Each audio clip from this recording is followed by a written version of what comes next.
Todos los jueves, desde las 21 y hasta las 22:25 horas, a través de esta subemisora 104.7 Locos por Cristo Televisión. Nuestra iglesia está ubicada en María Luisa Sepúlveda 931, esquina Nueva Delhi, en la comuna de Quilicura. Para mayor información, visítenos en www.lagracia.cl, en el link Quilicura. Nuestros días de reunión: domingos, 11 de la mañana, culto general. Miércoles, 19:30 horas. Viernes, reunión de oración, 20 horas. Sábado, reunión de jóvenes a las 19 horas.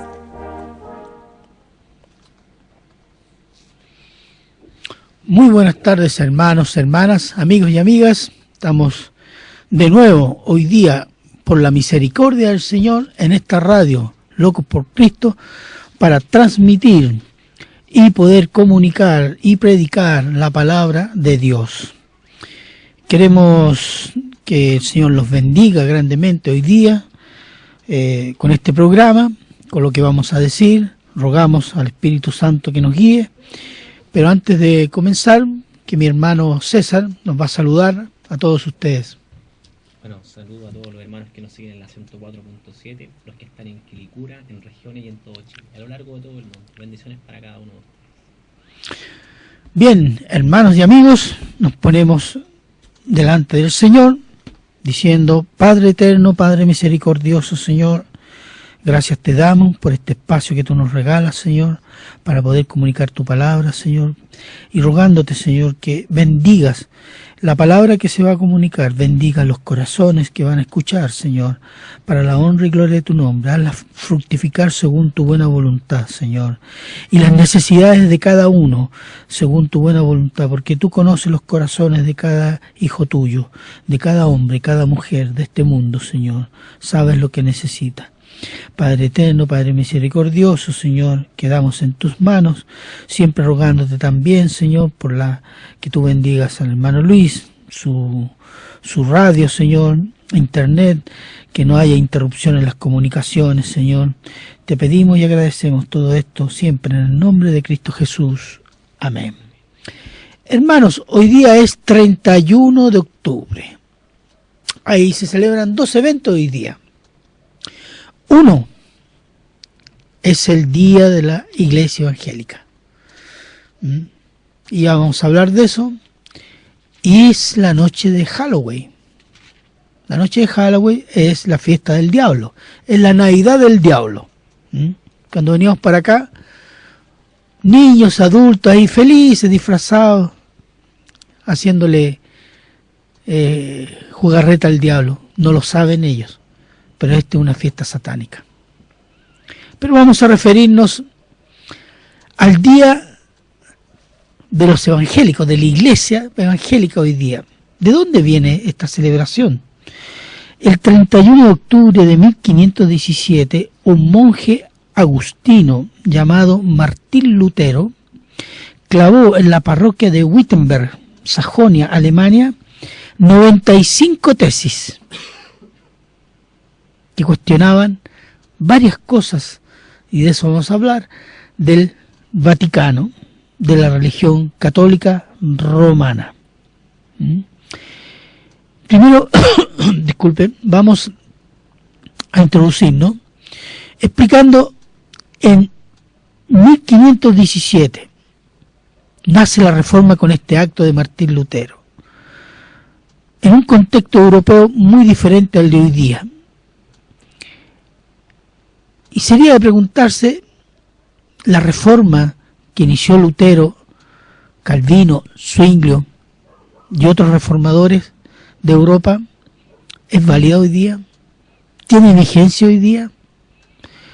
Según mi punto de vista y viendo las escrituras, sí, está vigente. Y de eso vamos a hablar, de la vigencia de los principios que iniciaron la reforma.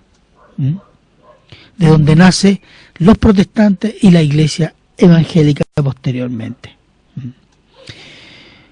Vamos a hacer un poco de contexto histórico. 1517, la Iglesia Católica Romana dominaba Europa. Imponía y sometía a los reyes y gobernantes de Europa. El Vaticano, como autoridad suprema en la tierra, exigía el pago de impuestos a los gobernantes y a la población por el nombramiento de un sacerdote u obispo asignado a un pueblo, provincia o a cualquier región de Europa. Cuando el Vaticano enviaba un sacerdote a un pueblo, ese pueblo tenía que pagar impuestos. Una parte de los impuestos iban al sacerdote y la otra parte se enviaba a Roma. Las propiedades del Vaticano en todas las regiones de Europa tenían privilegios especiales. Desde luego eran exentas de impuestos y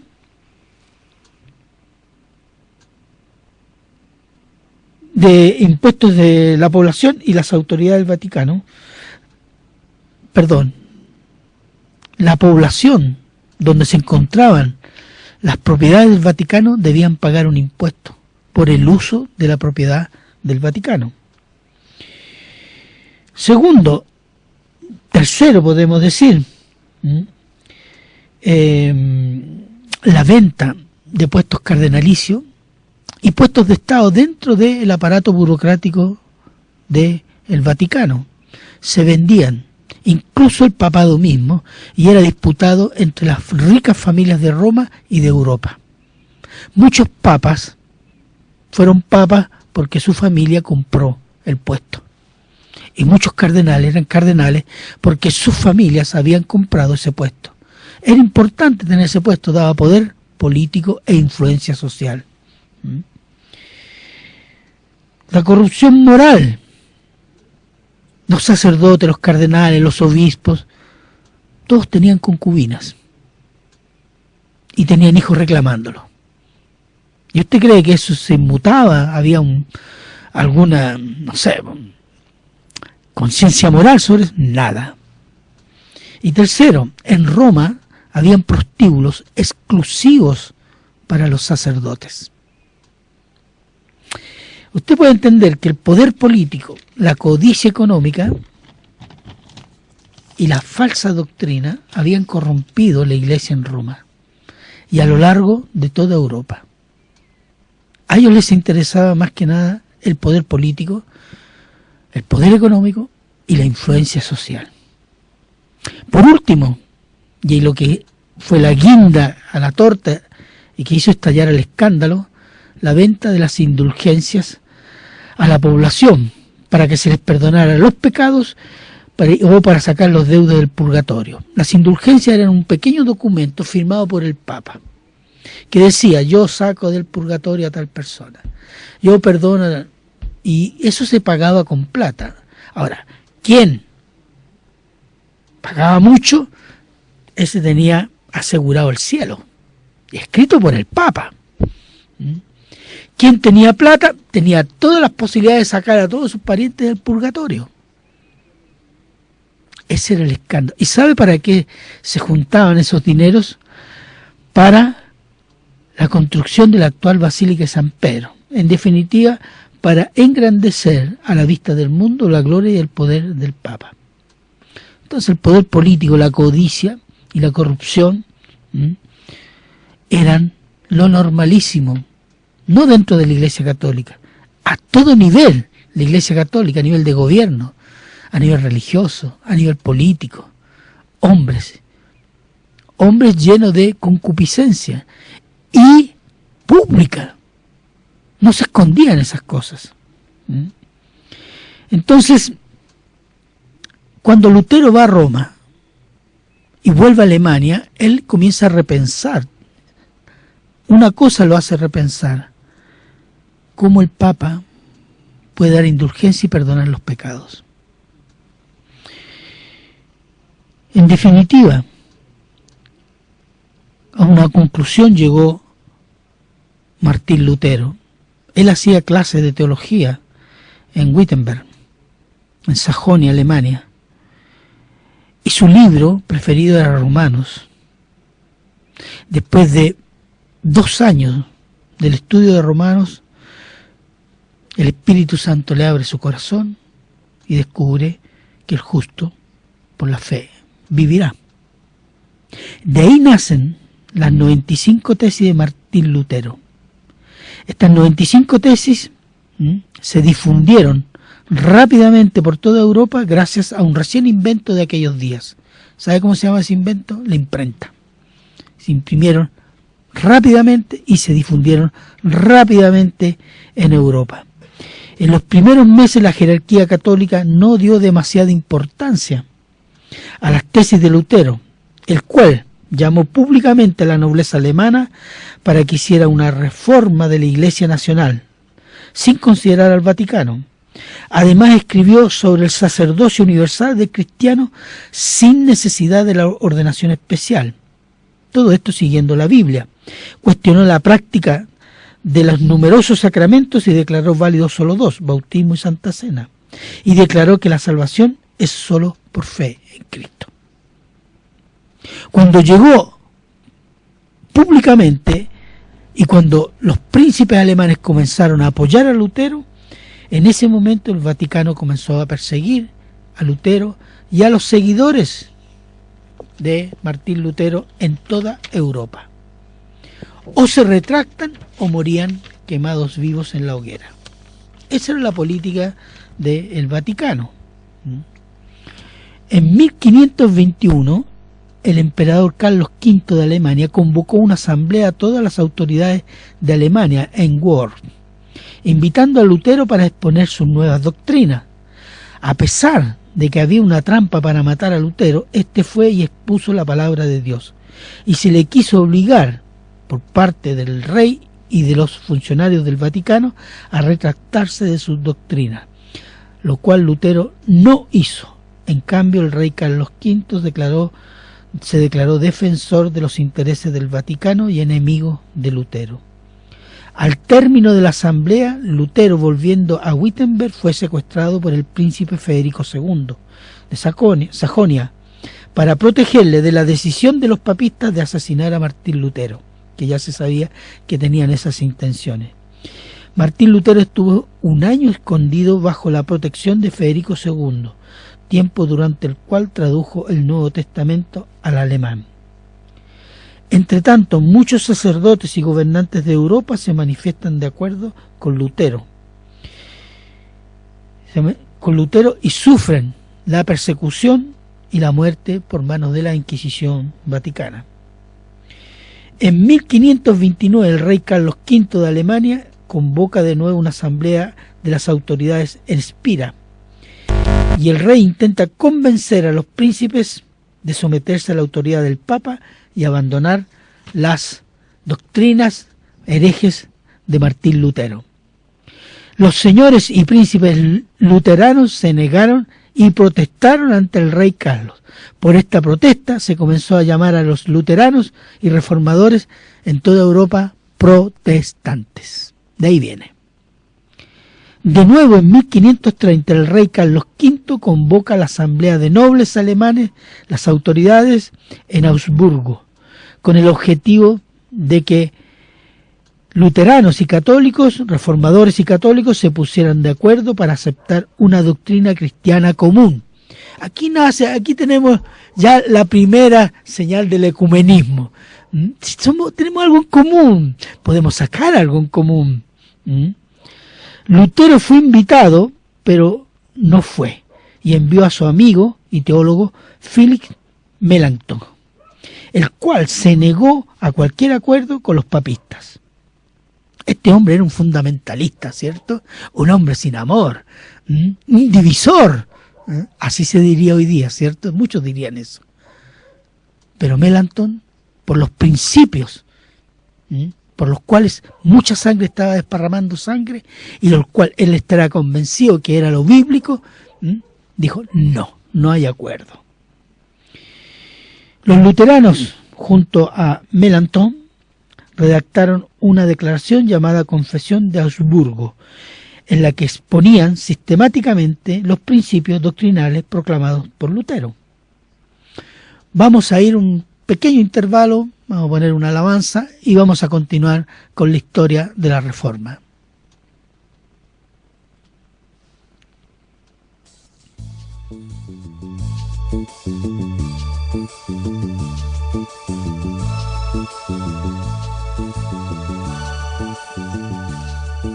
Orad, si Él se acercará a vosotros.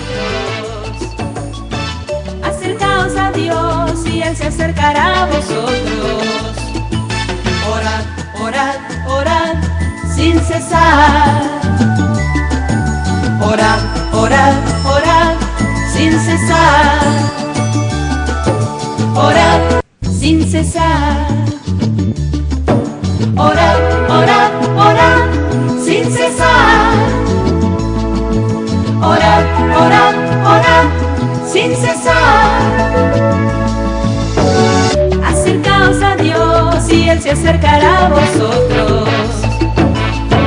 Acercaos a Dios y Él se acercará a vosotros. Acercaos a Dios y Él se acercará a vosotros. Orad, orad, orad, sin cesar. Orad, orad, orad, sin cesar. Orad, orad, orad, sin cesar. Orad, orad, orad, sin cesar. Acercaos a Dios y Él se acercará a vosotros. Acercaos a Dios y Él se acercará a vosotros. Acercaos a Dios y Él se acercará a vosotros.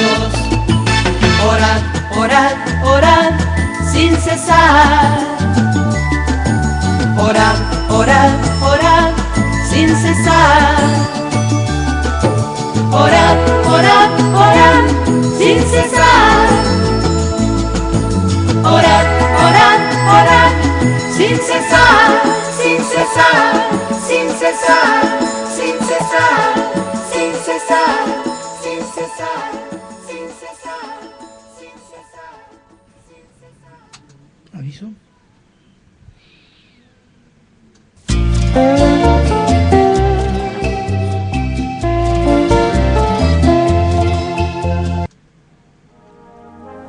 Nuestra iglesia está ubicada en María Luisa Sepúlveda 931, esquina Nueva Delhi, en la comuna de Quilicura.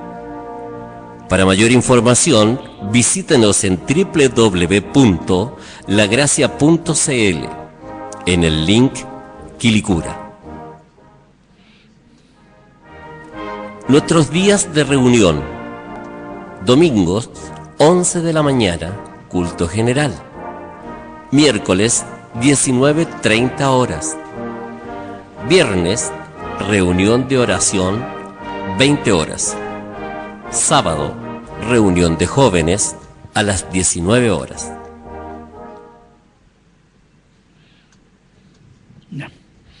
Bien, seguimos con una breve esbozo de historia de la Reforma en Europa. Martín Lutero muere en 1546 mientras el rey Carlos V prepara la guerra contra la Liga Esmalcalda, que reúne a los defensores de la Reforma. Carlos V vence a los protestantes alemanes, pero los mismos nobles alemanes católicos no aceptan el poderío del rey Carlos y se rebelan al rey. Y en 1555 firman un acuerdo en que cada gobernante de las provincias alemanas tenía la libertad de profesar la religión que quisiera, sin que el rey lo pudiera impedir, pero los súbditos del gobernante estaban obligados a profesar la religión del gobernante de turno. En esos años, de 1517 a 1555, los principios de la Reforma se expandieron en toda Europa. Conventos, seminarios, ciudades, países completos apoyaron la Reforma, dividiendo el mapa político de Europa. Italia, España, Portugal y Francia apoyaron el Vaticano, Alemania, mayoritariamente protestante, se dividió.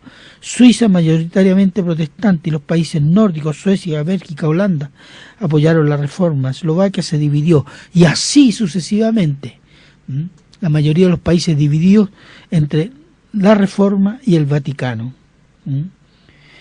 Para decir, hubieron guerras entre católicos y protestantes con diversas suertes hasta 1648, casi un siglo, y eso fue lo que fue conformando las naciones europeas que conocemos hoy día. Hay que meditar un poco que la intención de Lutero no era crear este incendio en Europa. Lutero creyó que era necesario un debate académico para reformar la Iglesia y sacarla de la corrupción moral y hacerla volver a las Escrituras, pero nunca imaginó que sus 95 tesis puestas en la puerta de la iglesia de Wittenberg y escritos posteriores dividirían a la Iglesia romana, dividiría Europa y produciría el movimiento social y religioso más importante de los últimos 500 años en Occidente. No ha habido una división y un movimiento tan perdurable por tanto tiempo, con consecuencias que todavía son manifiestas, como la Reforma. Y la causa de ello es que Lutero cuestionó algo muy importante, decisivo. El poder espiritual, ideológico y político que dominaba Europa era la Iglesia Católica. Dominio que muchos gobernantes y la población de muchas partes de Europa no soportaba más, los abusos morales y económicos del clero católico. Por lo tanto, ser un disidente religioso, por el hecho de ser también la Iglesia poder político, lo transformaba ¿en qué? En un disidente político, en un revolucionario, un antisistema. Y Lutero fue eso para ellos, Calvino y los reformadores. Por eso el poder brutal de la Inquisición se dejó caer sobre muchísima población que apoyó la Reforma. Por diferentes razones. Razones religiosas, razones políticas, razones económicas. Pero el dominio católico, gobernado desde el Vaticano, se hacía insoportable para muchas personas en Europa. ¿Cómo respondió la Iglesia Católica? Además de la hoguera, la tortura, convocó un concilio en la ciudad de Trento, esto es al norte de Italia, en 1545, se demoró varios años, para reordenar sus huestes y responder a los protestantes. Se reordenó desde el punto de vista que estableció seminarios para que los sacerdotes estudiaran, porque no estudiaban. Se declaró que los sacerdotes no se casaran, porque se casaron o estaban llenos de concubinas e hijos, y eso era un problema. Se reordenó la forma de entrar a ser sacerdote, porque se compraba. Y se reafirmaron algunos principios entre los tantos que son hoy día válidos para la Iglesia Católica. Primero, se reafirmó el siguiente principio: se rechazó la idea de que la Biblia era la única fuente de doctrina inspirada, porque de igual importancia para la Iglesia Católica son la sagrada tradición apostólica y el magisterio de la Iglesia. Magisterio de la Iglesia significa el clero, dirigido por el Papa. Vamos a examinar 2 de Timoteo 3:16. Toda la Escritura es inspirada por Dios y útil para enseñar, para redarguir, para corregir, para instruir en justicia. Este pasaje del apóstol Pablo, la carta dirigida a su discípulo Timoteo, dice: toda la Escritura es inspirada por Dios, soplada por Dios. Nos dice que hay otras inspiraciones, que hay otras fuentes de inspiración. No, ella era apóstol, podría haber dicho: yo soy la fuente de inspiración, como dice el Papa. Pero ellos entendían quién era Dios. El Papa no entiende quién es Dios. Segunda de Pedro 1, 19-21.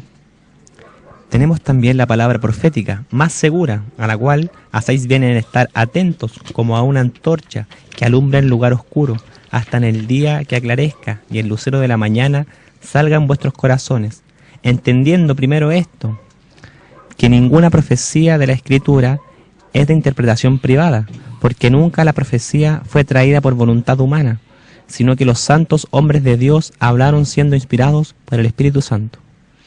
Los santos hombres de Dios fueron inspirados, soplados por el Espíritu Santo. ¿Cuántos de esos hay? Para los profetas del Antiguo Testamento reconocidos en el canon judío y los apóstoles y escritores del Nuevo Testamento. Y no hay más. No hay más. Tenemos entendido, por lo que dice Judas, la fe una vez dada para siempre a los santos significa cierre del canon. Y en el primer y segundo siglo se fue cerrando el canon. El Espíritu Santo guió a la iglesia y a los líderes y se cerró el canon, es decir, se cerró la revelación, porque la revelación estaba completa. Bueno, el segundo punto del Concilio de Trento católico dice: la salvación es por gracia de Dios mediante la fe y las obras juntas. Eso dice el Concilio de Trento. ¿Qué dice Romanos 3:20? Ya que por las obras de la ley ningún ser humano será justificado delante de él, porque por medio de la ley es el conocimiento del pecado. No solo las obras de la ley, ninguna obra humana puede reemplazar o agregar a la salvación o justificación delante de Dios. Solo Cristo nos justifica delante de Dios. Y por último, la Eucaristía, el rito del pan y el vino, se definió dogmáticamente como la consagración del pan y del vino como cuerpo y sangre de Cristo, que se renueva místicamente y sacramentalmente el sacrificio de Cristo en la cruz. Realmente, esto se llama la transustanciación. Creen que el sacerdote tiene el carisma de transformar el pan, aunque usted lo vea como pan, pero es el cuerpo de Cristo, y el vino, aunque usted lo vea como vino, transformado en la sangre de Cristo. Y cuando usted come de eso, entra en la comunión del sacrificio de Cristo. Es decir, en cada misa se sacrifica a Cristo. Veamos qué dice Hebreos 10, 11, 12 y 14. Y ciertamente todo sacerdote está día tras día ministrando y ofreciendo muchas veces los mismos sacrificios que nunca pueden quitar los pecados. Pero Cristo, habiendo ofrecido una vez para siempre un solo sacrificio por los pecados, se ha sentado a la diestra de Dios, de ahí en adelante, esperando hasta que sus enemigos sean puestos por estrado de sus pies, porque con una sola ofrenda hizo perfecto para siempre a los santificados. Con una sola ofrenda hizo perfecto. Es obra perfecta para santificar, para salvar, para librar del pecado, para sacar de la condenación. Una sola vez. ¿Qué es lo que es el rito de la misa? Es un rito pagano. Es un rito pagano cristianizado, puesto nombre de cristiano. De ahí nace también el concepto de que el Papa es vicario de Cristo. Vicario significa al puesto de Cristo. Veamos Juan 16:7. Pero yo os digo a la verdad, os conviene que yo me vaya, porque si no me fuere, el Consolador no vendría a vosotros, mas si me fuere, os enviaré. ¿Quién es el que reemplaza a Cristo en la tierra? ¿El Papa? No. El Espíritu Santo, el Paracleto, el abogado, el que está siempre en nosotros y con nosotros. No es el Papa. No es una tarea de hombre esa. Pero bueno. Primera de Pedro 5:1. Primera de Pedro. Os ruego a los ancianos que estén entre vosotros, y a los ancianos también con ellos, y testigos de los padecimientos de Cristo, que yo también participante de la gloria que será revelada. ¿Qué dice el apóstol Pedro? Yo, anciano, entre ustedes ancianos. No dice yo papa, yo autoridad, yo vicario de Cristo. Y de ahí la Iglesia Católica, respecto a esta cuestión del vicario de Cristo, saca la sucesión apostólica. Porque Pedro dijo, etcétera, Mateo 16, 18. Pero en realidad no existe la sucesión apostólica. El último apóstol, Juan, murió y terminó el grupo especial de hombres preparados para difundir y fundamentar la Iglesia en el principio de siglo.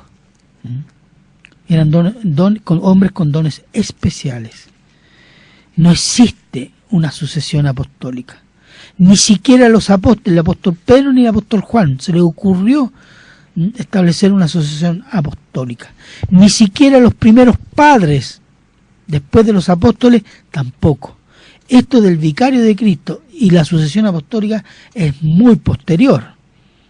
Es cuando la Iglesia comienza a ser parte del Estado romano y comienza a adquirir la idiosincrasia pagana, babilónica, que está en Roma, y hace un sincretismo con algunas cosas de la Biblia, algunas cosas del cristianismo.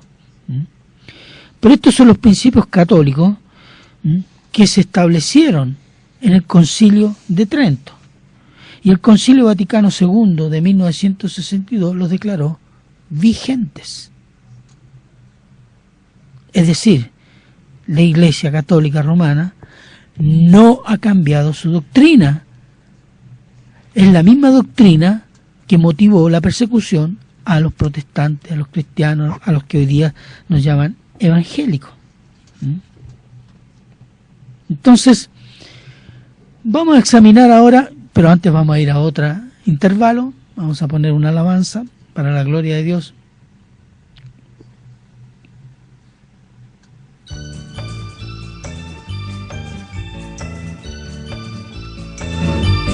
En mi corazón he guardado tus dichos para no pecar contra ti, para no pecar, para no pecar, para no pecar contra ti. En mi corazón he guardado tus dichos para no pecar contra ti, para no pecar, para no pecar, para no pecar contra ti. La exposición de tus palabras alumbra, hace entender a los simples, hace entender, hace entender, hace entender a los simples.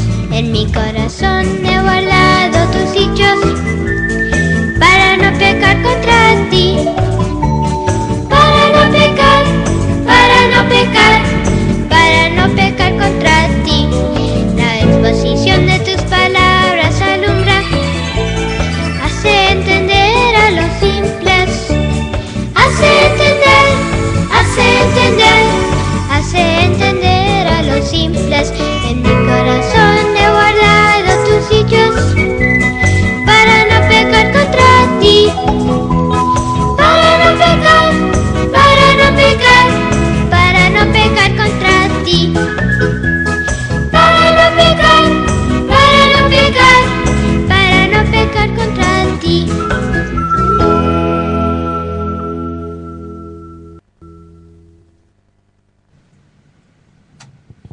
Bien, para concluir el tema del Concilio de Trento, este duró 17 años. Por razones de las luchas intestinas entre los diferentes papas, con los cardenales, entre cardenales, en fin, entre los gobernantes. En definitiva, esta larga duración de años de este concilio, con varias interrupciones, votó estos principios, los cuales son vigentes hoy día y corroborados y afirmados por el Concilio Vaticano II. La reforma, las 95 tesis abarcaban 3 áreas. Una, la necesidad de que la Iglesia abandonara el poder político. La segunda era que Las indulgencias eran incorrectas porque la salvación era por fe. Y la tercera, un área que era la moralidad de la Iglesia Católica, que eran las observaciones que había hecho, visto y experimentado el monje Agustino cuando fue a Roma. En el surgimiento de los primeros años de la Reforma, del movimiento de la Reforma en Europa, se establecen con el tiempo 5 principios que se dicen que son los 5 principios de la Reforma de 1517. Y el primer principio dice sola escritura. ¿Qué significa? Solo escritura. Se entiende, claro, ¿no? Que significa que la escritura es la única autoridad moral de fe en todo lo que dice. No hay otra autoridad, solo la escritura. Mateo 24:35. El cielo y la tierra pasarán, pero mis palabras no pasarán. ¿Eso habla de qué? De la eternidad de la palabra de Dios, que se cumplirá. ¿Eso habla de qué? De una autoridad suprema sobre las cosas, porque dice el cielo, la tierra y todo lo demás pasa, pero mi palabra no. Suprema autoridad. El otro principio es solo gratia, significa solo gracia, que la salvación es solo por la gracia de Dios. Efesios 2:8. Porque por gracia sois salvo, por medio de la fe, y esto no es de vosotros, pues es don de Dios. Solo la gracia de Dios. La gracia de Dios ha permitido que Cristo se encarnara como hombre, viniera a la cruz, pagara los pecados, muriera por toda esta manga de delincuentes que son los seres humanos, pagando el pecado de ellos, para que pudieran tener, por la fe en Él, acceso a la salvación eterna. Esa es gracia de Dios, no es gracia humana. El tercer punto dice sola fide, sola fe, que solo por medio de la fe en Cristo somos justificados ante Dios. Romanos 1:17. Porque el Evangelio, la justicia de Dios revela por fe y para fe, como está escrito, más el justo por la fe vivirá. La fe. ¿Y la fe en qué? En Cristo. No en el Papa, no en la Virgen, no en la Iglesia, cualquiera sea, no en el último profeta de turno, no, o el último predicador, llámese como se llame, en Cristo. Solo fe en Cristo. Punto 4. Solo Cristo, solo Christus en latino sería solo Cristo, que la salvación se encuentra solo en Cristo. Su vida santa, la expiación en la cruz por nosotros, es más que suficiente para nuestra justificación y reconciliación con Dios. Hebreos 4:11-12. Este Jesús es la piedra reprobada por vosotros, los edificadores, la cual ha venido a ser cabeza del ángulo, y en ningún otro hay salvación, porque no hay otro nombre bajo el cielo dado a los hombres en que podamos ser salvos. Exactamente. No hay otro, dice el apóstol Pedro, el primer papa según los católicos, no hay otro que se nos haya dado el cielo para salvación, no hay otro.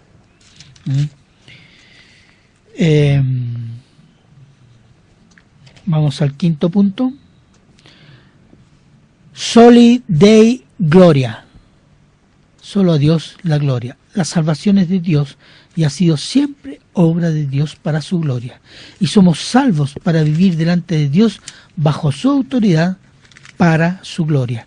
Efesios 1, del 3 al 6.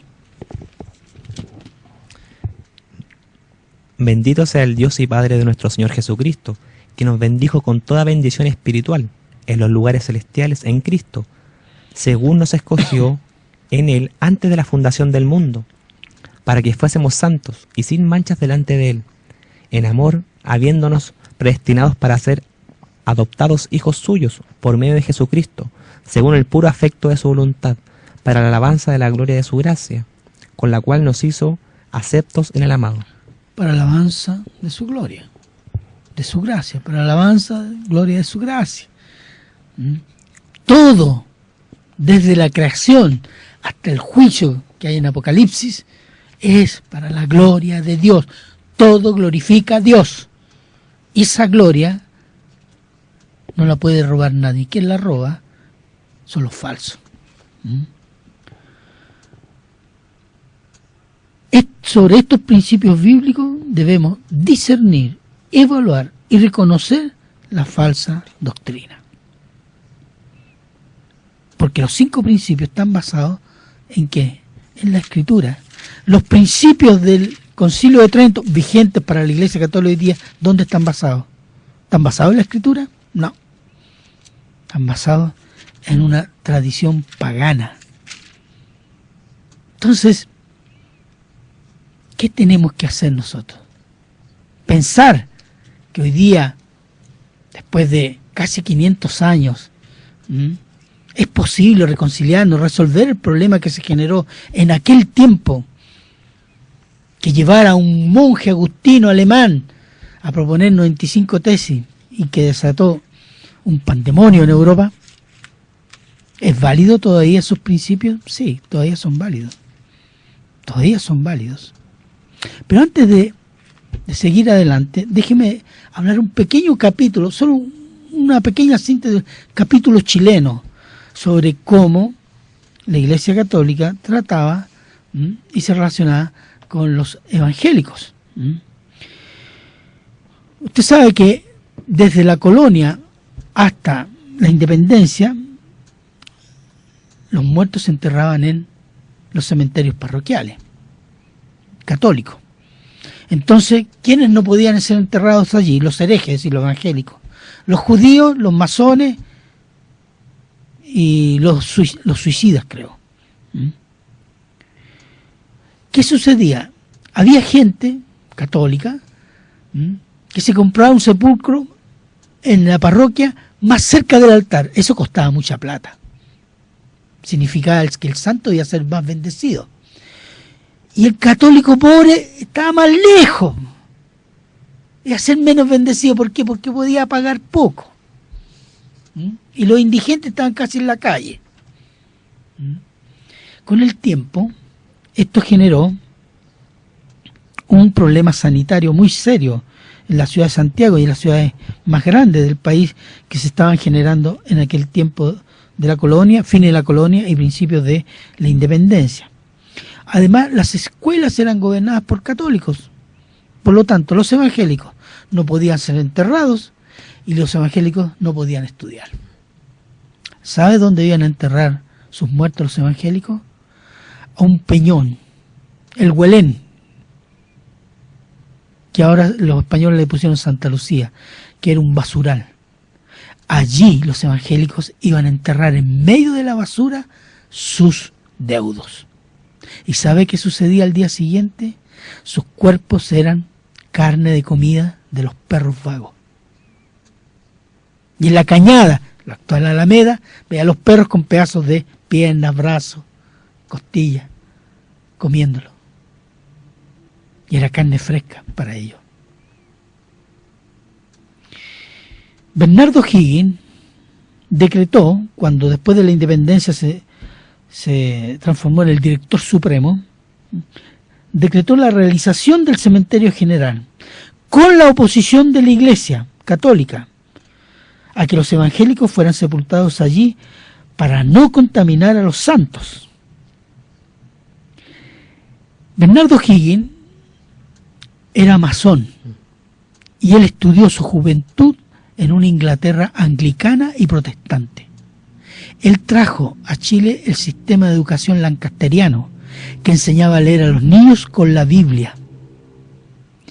Bernardo O'Higgins jamás hizo una promesa a la Virgen del Carmen si vencía la batalla de Maipú. Ese es un fraude católico, como muchos fraudes históricos, como la sucesión apostólica, por ejemplo. Entonces,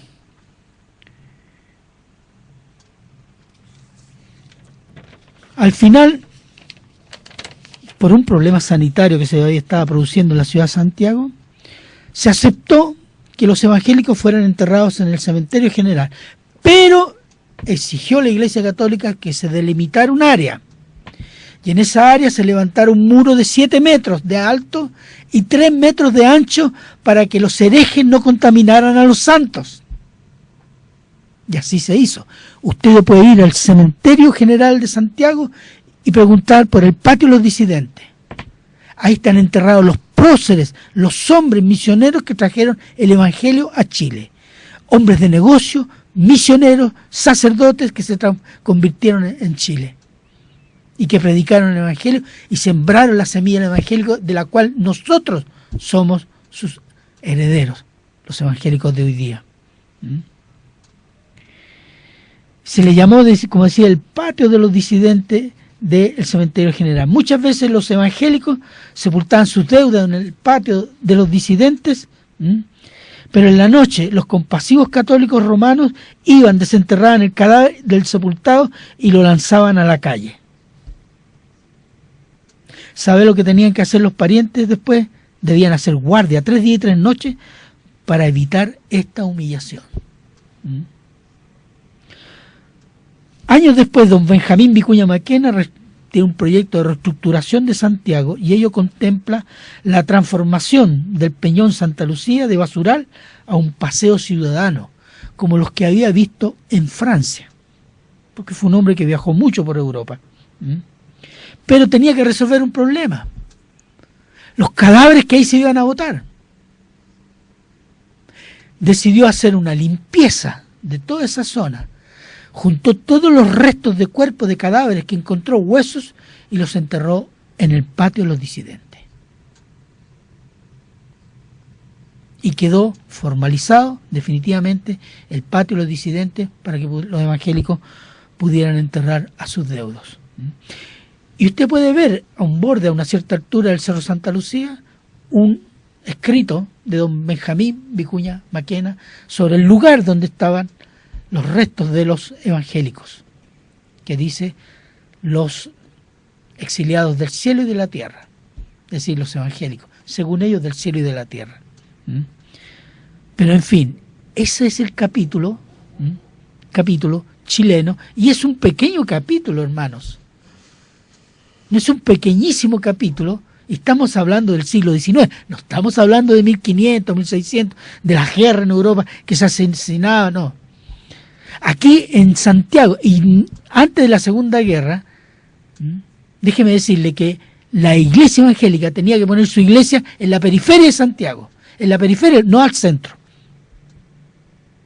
Y la puerta no podía estar frente a la calle, tenía que estar en un lugar lateral. Eso significa no invitar a la gente a entrar. Esas eran las reglas que impuso la Iglesia Católica. Aún así el Evangelio se difundió. Déjeme decirle que perdón,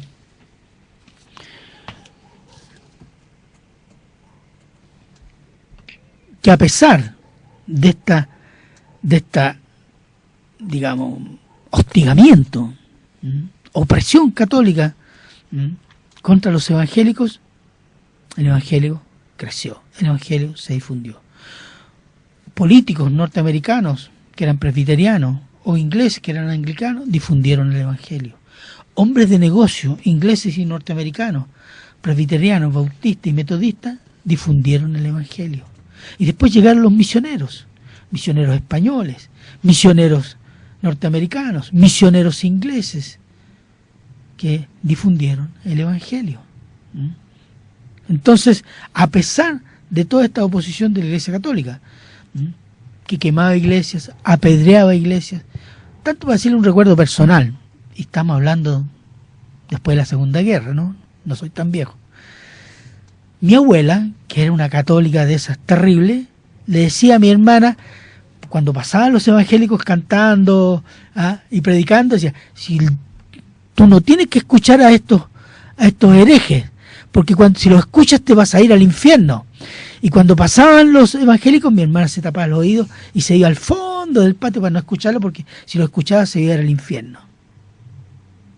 Usted se ríe ahora, ¿cierto? Es para la risa. Pero sabe que nos hacía sufrir. Y sabe, mi abuela se lo creía. Y sabe que muchos católicos se lo creían, por no decir la mayoría. Se creían esa superstición. para defenderse ¿de qué? Del cristianismo. Esa es la cultura bíblica de los curas católicos. Indudablemente hoy día ha cambiado, ellos también hablan de Biblia, a su pinta, pero hablan de Biblia.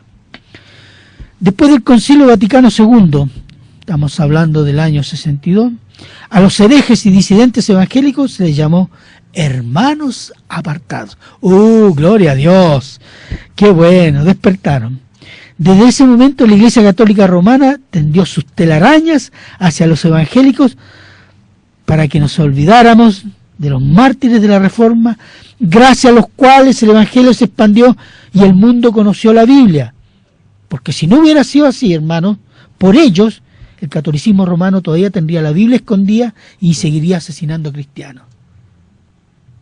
Pero como hay democracia, no lo puede hacer. Pero denle la oportunidad, como en el sur de México. Ahí están. Vamos a ir a un intervalo.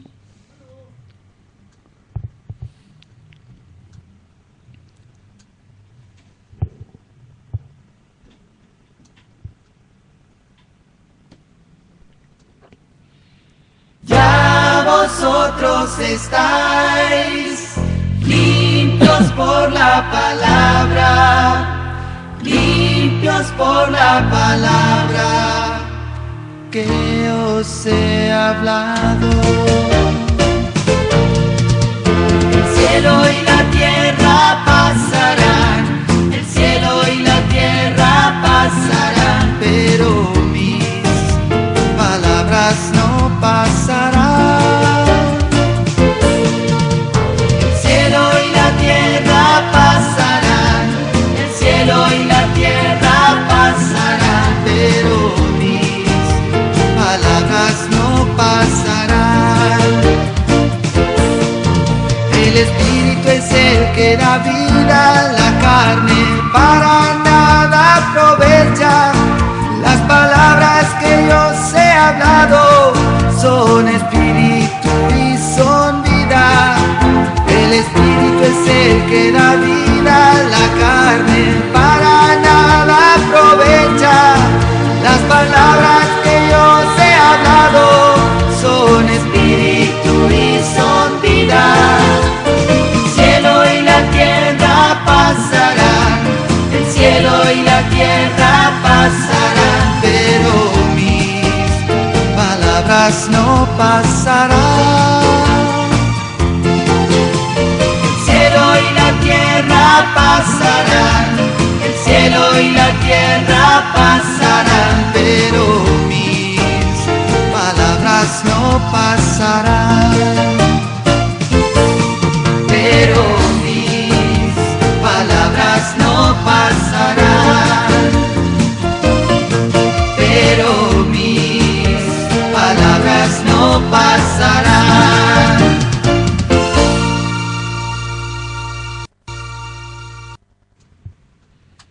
Bien. Otra telaraña vaticana es declarar que la doctrina divide, solo el amor une. ¡Ah, qué hermoso, hermano! ¡Gloria a Dios! En la cual muchos pastores han caído y llaman a otros que caigan en la telaraña vaticana. Veamos Juan 14, 21, 23.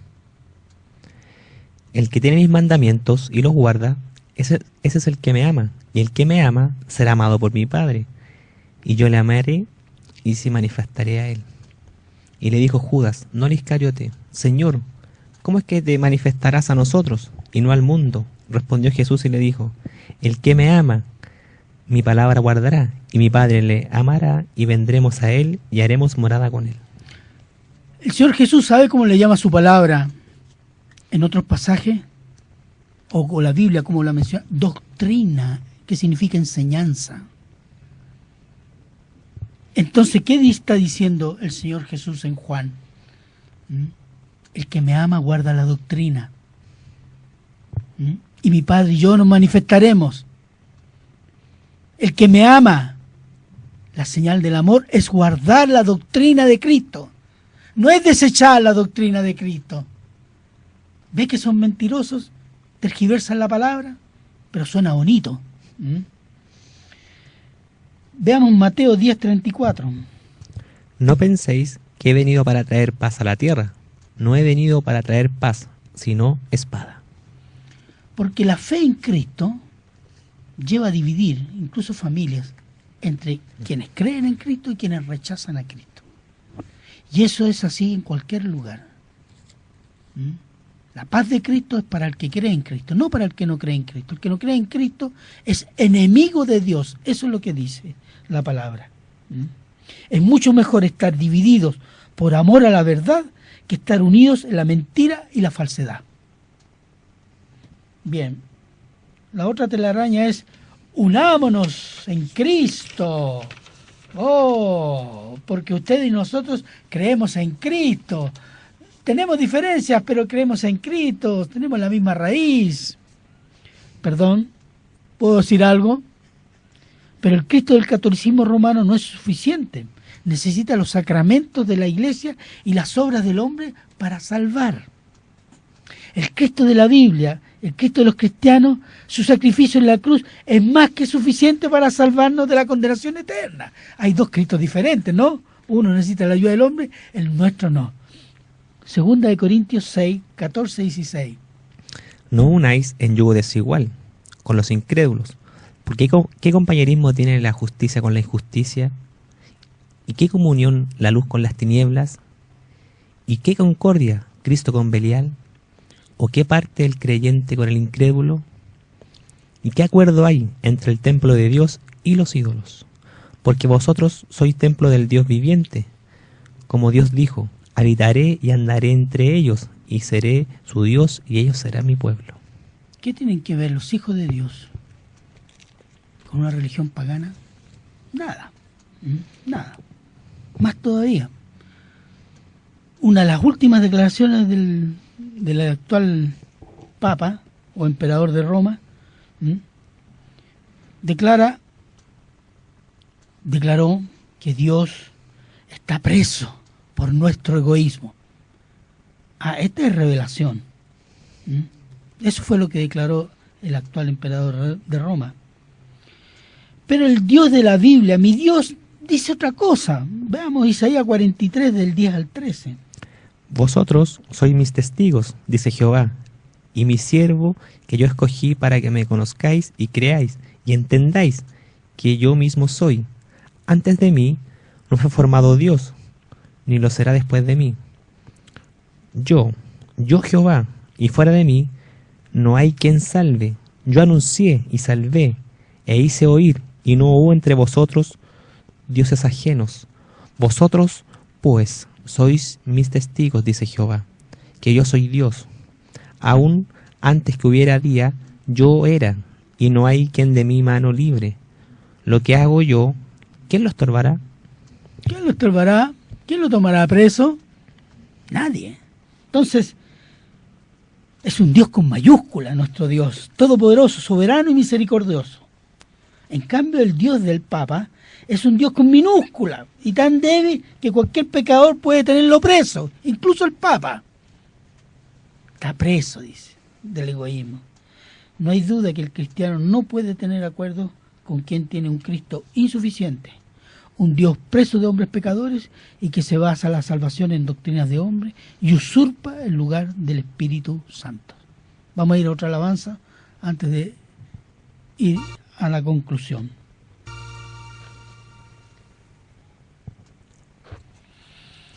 Procura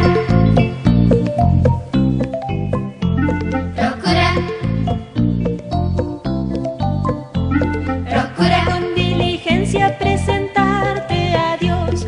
Procura con diligencia presentarte a Dios aprobado como obrero que no tiene de qué avergonzarse, que usa bien la palabra de verdad. Procura con diligencia presentarte a Dios. Procura con diligencia presentarte a Dios aprobado como obrero que no tiene de qué avergonzarse, que usa bien la palabra de verdad. Procura con diligencia presentarte a Dios. Procura con diligencia presentarte a Dios. Procura con diligencia presentarte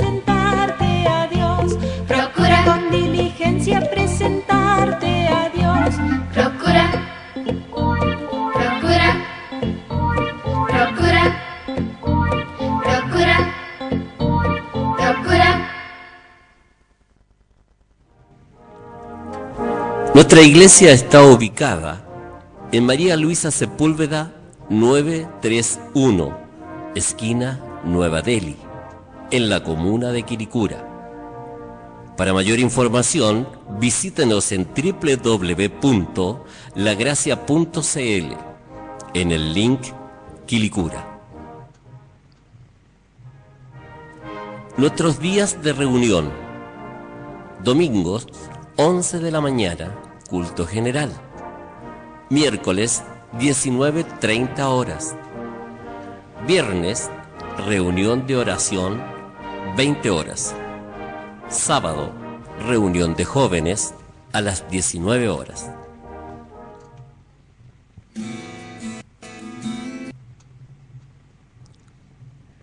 Bien, dicho esto, hermanos, hermanas, amigos y amigas, reafirmamos que los principios que dieron origen y desarrollo a la Reforma están vigentes. Y recordemos los cuales son. Solo la Escritura es autoridad. Ningún hombre es autoridad. Un hombre que quiera estar en autoridad tiene que estar bajo la Escritura. Predicar fielmente la Escritura. Eso da autoridad espiritual. Solo por gracia, porque la salvación y toda la obra de Dios en nosotros es por gracia, es un regalo. Dios no está obligado a salvarnos. Dios podía haber cambiado este mundo, pero por su gracia lo hizo. Solo por fe la salvación, no por obras, para que nadie se gloríe. Solo por fe en que en Cristo, solo en Cristo, solo Cristo salva. Es el único que murió en la cruz pagando por los pecados de toda la humanidad. No fue la Virgen María, ella no es corredentora. Si estuviera acá, le daría hasta vergüenza las herejías que se dicen de ella. Tampoco hay que agregarle a Cristo obras, sacramentos, escritos nuevos, revelaciones nuevas. No, la obra de Cristo es más que suficiente. ¿Y sabes dónde está declarada la suficiencia de la obra de Cristo en la cruz? En la resurrección. La resurrección es la señal de que la obra de Cristo en la cruz ha satisfizo al Padre. Por lo tanto, esa obra es la única que salva, porque satisfizo al Padre. No hay otra. Por más bonita que la pinten o que le agrade a los hombres, no sirve para nada. Porque todas nuestras justicias son como trapos de inmundicia a los ojos de Dios. Abominables. Significa que le dan asco. Solo la gloria de Dios, no la gloria humana. Nadie puede arrogarse el vicariado de Jesucristo. El vicario de Cristo en la tierra es el Espíritu Santo. Y quien se arroga ese vicariado está robando gloria a Dios. Es blasfemia. Nosotros con el papado tenemos una blasfemia viviente. Y nunca, por último, en estos años, los evangélicos no lo han denunciado. ¿Sabe lo que decían los reformadores del Papa? Precursor del anticristo. Era lo más amable que decían del Papa. La sucesión de precursores del anticristo, o el anticristo mismo. Eso decían los reformadores. ¿Han cambiado los papas? ¿Han cambiado su doctrina? ¿Han cambiado su estructura? ¿Han cambiado todo? Nada. Entonces siguen siendo precursores ¿de qué? Del anticristo. Si consideramos que los principios de la reforma son todavía válidos, sí que son válidos porque son bíblicos. Y lo que se predica hoy día es la Biblia, el Evangelio de Jesucristo que está en las Escrituras, testimoniada por Jesucristo. Ese es nuestra palabra, esa es nuestra proclamación y esa es nuestra vida. Estos son los principios de la reforma vigentes hasta hoy, hasta que el Señor venga e imponga el reino, como está profetizado. ¿Dónde? En las Escrituras. Porque esa es la abundante gracia de Dios para los que vivieron por la fe en solo Cristo, puedan entrar al reino para la gloria de Dios, hoy y para siempre. Siempre. Toda obra marca todos esos 5 puntos. Escritura, la gracia de Dios, la fe en Cristo, solo Cristo, la gloria de Dios. Estos son los principios cristianos de la Reforma y que están vigentes aún. Cualquiera que profesando ser cristiano busque y llama a ponerse de acuerdo con la iglesia pagana romana es un falso maestro. Hermanos, hermanas, amigos, hay mucha gente que habla de Cristo. Hasta los satánicos hablan de Cristo. Pero usted puede discernir los frutos por medio de ¿qué? De las Escrituras. Mucha gente se confía en lo que dice. Uy, pero habla tan bien. Y tiene una verba más o menos. Y impresionan en el escenario. Y no le ponen atención a lo que está diciendo. Ah, pero pronunció a Dios. Dijo algo de Cristo. Dijo algo de la Biblia. ¿Ve? Porque los falsos mezclan un poco de verdad con mucha mentira. Y con esa dosis la gente se traga todo. Y no va a las Escrituras. ¿Como quiénes? Como los discípulos de Berea, que Pablo dice eran más nobles que todos. ¿Por qué? Cada vez que iba a predicar Pablo, ellos se ponían a mirar la Escritura. Si eso era verdad o no. ¿Qué dice Pablo de ellos, el apóstol Pablo? Son más nobles.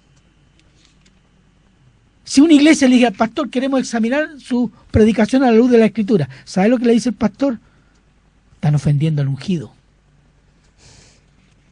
Pablo, ¿qué decía? Que era apóstol. Apóstol de verdad. Son más nobles porque examinan las Escrituras. ¿Se fija la actitud diferente?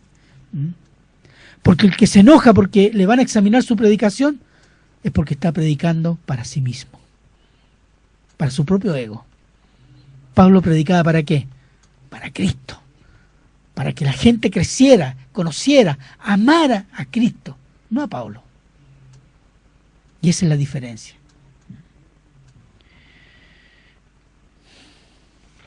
Entonces, hermanos, la Escritura, el estudio, la meditación de la palabra de Dios nos va a permitir descubrir a los lobos vaticanos disfrazados de evangélicos en medio de las iglesias evangélicas, que hay muchos líderes que están llamando a orar por el último papa. Es una vergüenza. Pastores que van a visitar al Papa, al Vaticano, a imponerle las manos. Asqueroso. Y líderes de asociaciones, grandes asociaciones evangélicas europeas y norteamericanas, pasan por el Vaticano. Otro obispado que dice que esto es obra del Espíritu Santo, la elección de ese Papa.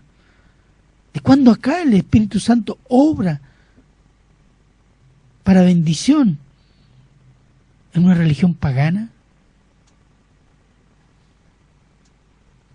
Esa declaración parte del principio de que los católicos son, o la doctrina católica es cristiana.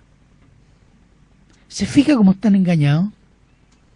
La Iglesia Católica ha hecho pasar ese concepto entre medio de los evangélicos por culpa de muchos pastores que han cerrado las Escrituras, de hacer creer que la doctrina católica es cristiana. Nosotros decimos los mormones, no, los testigos de Jehová, no, la nueva era, pero los católicos, hermanos, perdón, si se leen atentamente las doctrinas y las declaraciones del último Papa, de cristianos no tienen absolutamente nada. Perfectamente las podía haber hecho esas declaraciones el Dalai Lama. Entonces, ¿qué nos queda? La palabra.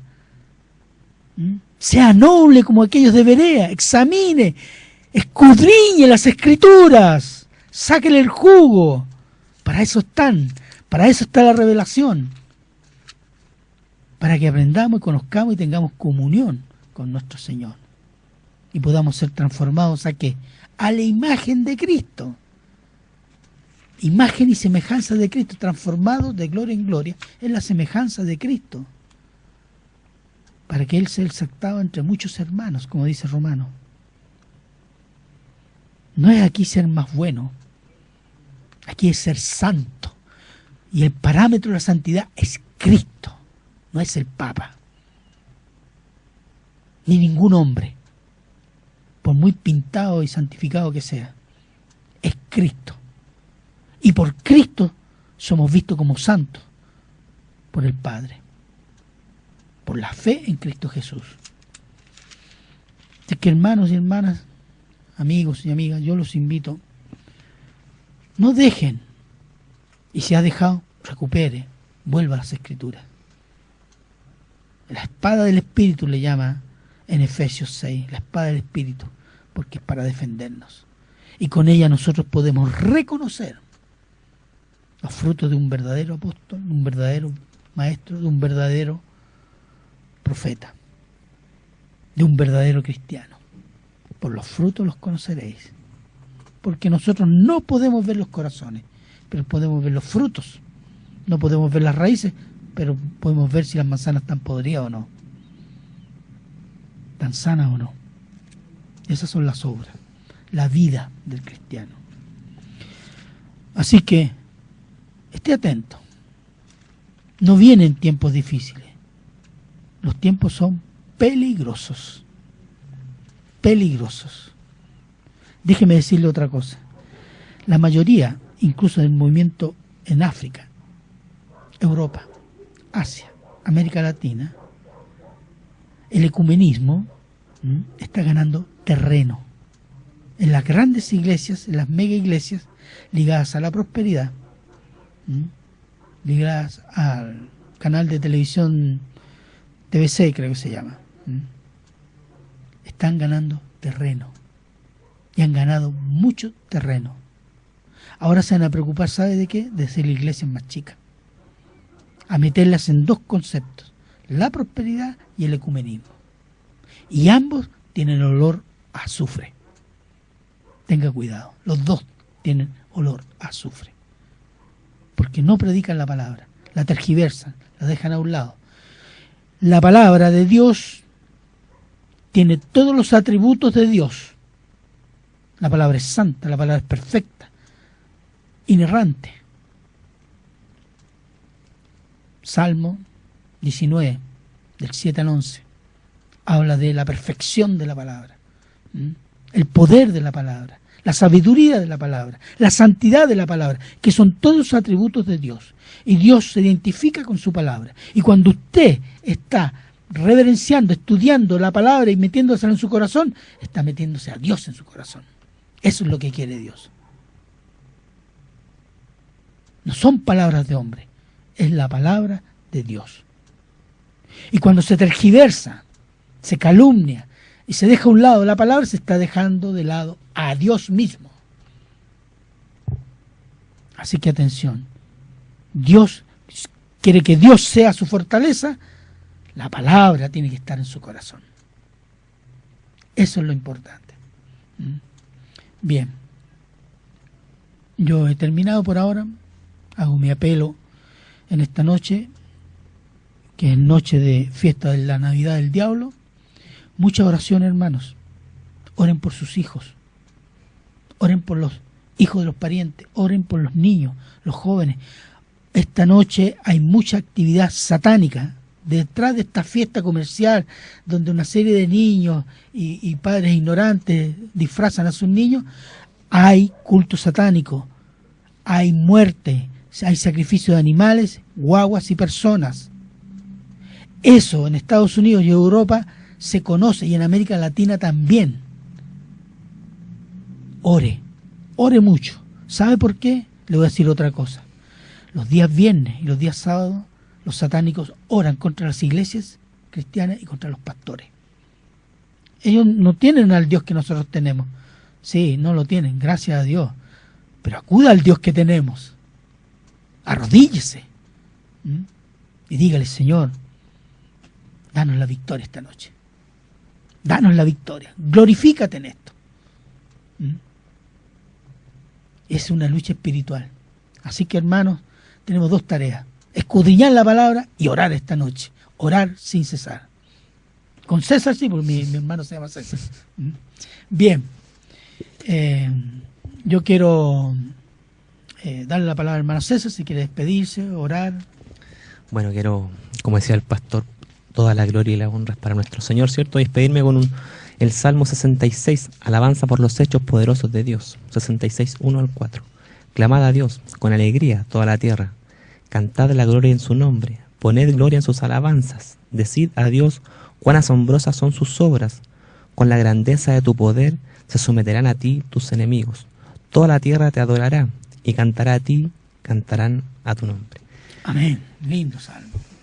Bueno, bendiciones para todos los hermanos que nos escucharon y nos pueden seguir visitando, ¿cierto? En nuestra página Iglesia Bautista La Gracia de Dios, blogspot.com. Ahí nos pueden hacer algunos comentarios, ¿cierto? Y también saludar.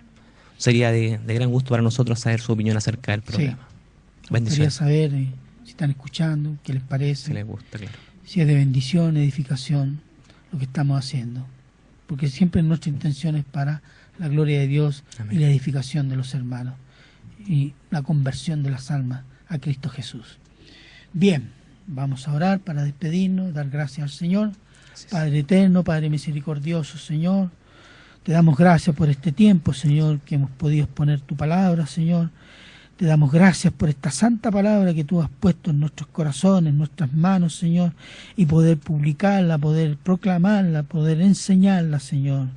Gracias, Señor, por este privilegio que tú nos has regalado, Señor. Y oramos por todas las almas que escucharon, Señor. Dales un corazón humilde, que esta palabra fructifique en sus corazones para la honra y gloria de tu nombre, Señor. Tú sabes, Señor, quién ha escuchado, quién ha sentido, quién ha recibido, Señor. Tuya es la palabra, Señor. Para la gloria y honra de tu nombre, dejamos esta petición delante de ti. Te lo pedimos y rogamos en el nombre de nuestro amado Señor Jesús. Amén. Amén. Buenas noches, hermanos, y hasta el próximo jueves. Demos gracias a Dios, que Dios los bendiga. 104.7